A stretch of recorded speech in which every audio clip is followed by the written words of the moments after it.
but you're still in high school right now. Right? High school, yep. You made it through freshman, sophomore. You played ball point guard, I'm assuming? Point guard, yep. And what was the high school career, senior year? Like, what did that look like? High school career was decent. I was by no means, lighting the world on fire. I think I was honorable mention all conference, something along those lines. Yeah, my senior year, I blew my knee out right before the playoffs. Ooh. But we were an okay team. Yeah. I was a tough little point guard. I probably could have got a sniff from a local D3 in Ohio, but I actually wanted to go play D1.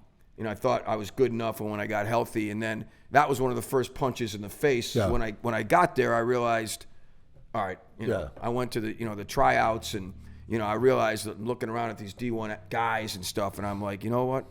I'm gonna ball out in intramurals. Yep. I'm gonna kill it, and hello, Mr. Budweiser. It's like let's have some fun, develop some relationships, but I always loved hoops. Yeah. So all throughout my 4 years at college, I ran the intramural programs. Wow. I ran the tournaments. I got involved in announcing. I got involved in radio. And basketball was the theme that ran through all of my stuff. And even though you're not playing on a D1 team, you can become that guy. Coach Massimino used to always say to me, I don't care what your bubble is. Inside of that bubble, you have to make it count. And I used to say, here I was like a big shot on Wall Street or whatever, and now I'm coaching a 5th grade team. And within that bubble, that was all we cared about in that moment. That's right. Like, whether we won or lost as a group, that was our bubble. That was our moment. And I tried to sort of take that in my life and stop worrying about you're not on a huge trading desk, or you're not running the New York Knicks. Whatever you're in, that's the real deal right there, especially for those dudes around you. Yeah. That pack around you in those moments, how it is. Yeah. In those moments, those dudes, you're their world, and they're yours. Because I know I'm gonna go home and be miserable for 2 days because of that. Yeah, yeah. So because I let them down. Yeah. Well, Coach, first of all, thank you so much, and I love, for anybody out there, just check this out. If you're gonna be in the space of building a business, building a culture, what I heard Coach Shempy just talk about in college at St. Bonaventure's, he didn't just play in the intramural league, he ran it, which requires leadership, executive leadership. You're coordinating schedules, you got a time block.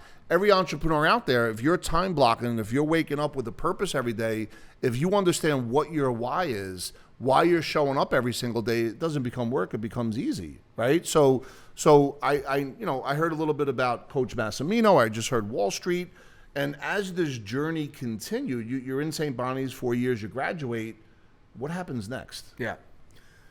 Well, I didn't run this, just to be sure.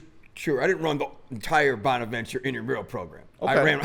I ran my team. But that being said, everything you say is great. Still, I agree with somebody had to do it, right? Yeah, exactly. And no one volunteered either, I'm sure. No. Plus, I wanted my boys on the team. Yes. But so I left. Got out of Bonnie's. I wanted to go to New York City. Now, why? Why did you do that? Why did you want to go to New York City? Yeah. I felt like, I saw a lot of guys go back home. Yeah. I just wanted a greater adventure, a bigger adventure, and I just felt that I need to see other things. I had a great upbringing in Ohio. It was a great place to be a kid and grow up, but I was like, I want to go tackle something else. So what's the best city in the world? New York. It's something like out of a bad movie, but I'm going there. I always find it amazing though that people that just leave college and just want to. It's such it's courage. You know what I mean? It's an amazing thing for me whenever I come across, because I grew up 12 miles outside of Manhattan, right? So whenever I hear people that want to do that, it's always I'm always curious about it, because I always want to know what was the decision. Some people do it and never come back, but some people do it and they flourish. And what was it about when you first where did you go? Yeah, so it's interesting because a lot of the guys at college were from where you are. They're from Hackensack, they're from Westchester, they're from New York City. Yeah. And so I sort of surrounded myself with those guys. And when I moved to New York, my first thing was I went to the Jersey Shore, because it was the summer. Yep. Yeah. Do you remember which beach? It was in Belmar. DJs. Yeah, I remember one of my first experiences, and you know, your guy over here could probably relate to it, but I'd never seen guys doing push-ups outside of a bar in a parking lot before. But I remember coming off the beach, you know, here I was, this kid from Ohio, you know, and I walk out in front of this place, DJs, and like there's like 20 dudes in between their cars and on the side just grinding out push-ups, flexing out. That is a normal. I don't think I could do 9 of them. By the way, folks, in New Jersey, that's a very normal thing. Just say they probably still do it to this day.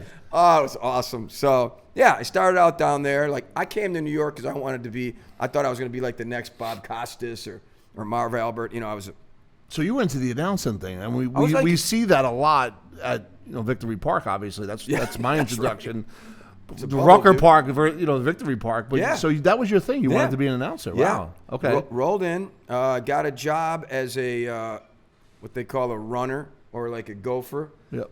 At ABC Monday Night Football. So you went right into that. Like you went to ABC. Yeah. You got a gig. Well, no. I mean, I needed to make money to pay rent. So that was like at the time, I don't know, $6 an hour production assistant. Wow. You know, literally like 2 or 3 days a week, Hustling. that type of thing. Yeah, of course, when I talked to my boys back home, I was running the entire operation, the production truck, Storytelling is the key to success, yes. Me and Kurt Gowdy or whoever, I think it was Keith Jackson was involved back then. It was like, hey, Shempy. Meanwhile, they had no idea who I was. Tell that kid to get me a Coke, whatever. But I took another job. I needed to do other things to live here. Yeah. So I took a job selling men's accessories at Saks Fifth Avenue. Did you really? Yeah. Now, where did you live at that point? Selling belts. Were you? I lived on my sister's couch in Brooklyn. Love it. In Cobble Hill, Brooklyn. So you were at Carroll Saks. Gardens. So you're there selling men's. What was that? Selling men's belts and suspenders and cufflinks and. Wow. Oh yeah. Right in the flagship store. It was awesome. It was again hourly. You got a job. discount on some of the gear, I'm assuming too, right? I was the best dressed guy making $8 an hour in the history of.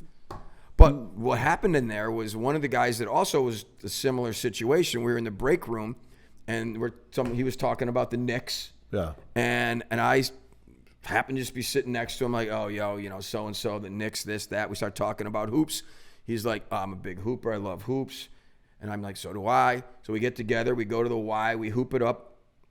Starts telling me about what he's looking to do. His father started a sports information gathering service, and it was sort of before its time. This is like in the late 80s, and it was where they put together information into a database. Wow. Yeah. So I got a job with him through that. Through basketball. Through basketball. Amazing. Just taking a job selling belts. Amazing. In the break room. Yep. Meet this dude whose Yep. dad. So I'm like, all right, well, that's sort of the path I want to take. Yep.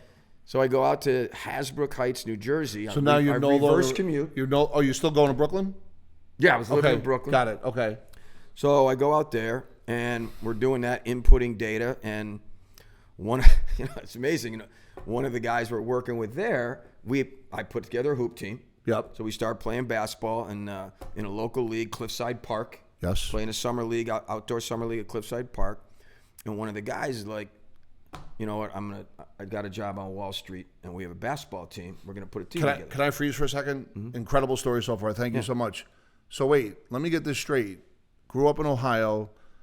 There was a love of basketball. Yep. And as a result of that, what began to happen, goes to St. Bonaventure's doing some announcing. And by the way, folks, remember, one of the key to successes in business and entrepreneurship is influence. If you could, and now listen, there's good influences and bad influence. If you influence with integrity and genuinely care about people, what begins to happen, it looks like there's coincidences, but when you look back, you could start connecting the dots.